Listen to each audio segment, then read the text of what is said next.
Hi, mayong hapon sa tanan, ining kapunon gananong i-share sa inyo ha unsa ang dapat buhaton sa mga magtiayon or kining bag-ong kasal nga wala pa sila nakasinati og mga panaglalis or wala pagsinabtanay sa ilang partner.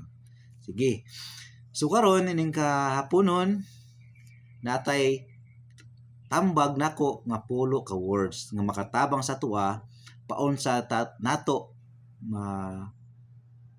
manampasan kining dili pag kasinabot isip isak magtiayon. Dapat sa magtiayon na nang gitawag og pagsinabtanay. Pagsinabtanay but pasabot si asawa musabot sa bana, ang bana musabot sa asawa. Kay pag sinabtanay but pasabot duha sila ang musabot, dili lang isa ang musabot. Pero usahay dili makasabot ang bana o asawa, dapat na ay pulo ka words ang i-apply sa isa nila. Ang bana ba o ang asawa? Okay.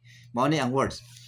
Kung dili siya mo sa but, ikaw ang mo sa but.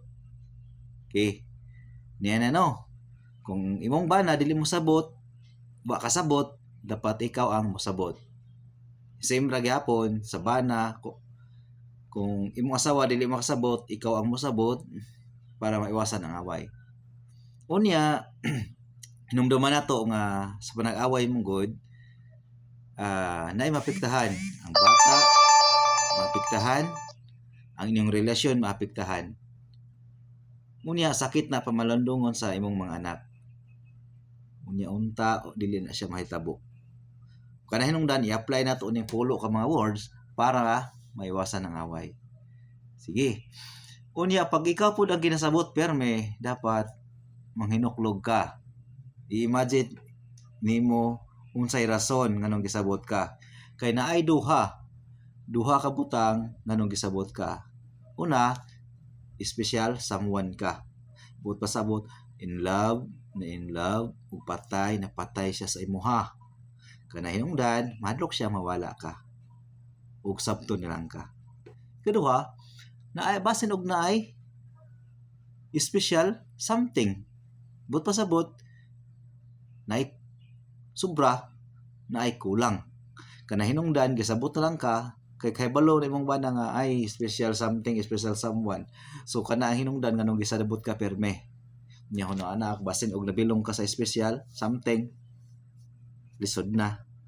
But pasabot para di ka mahuna, dili magunaw na imong husband o imong wife, sabta po sila. No? Kaysa magtiayon anaa gyud ang pagsinabtanay. No?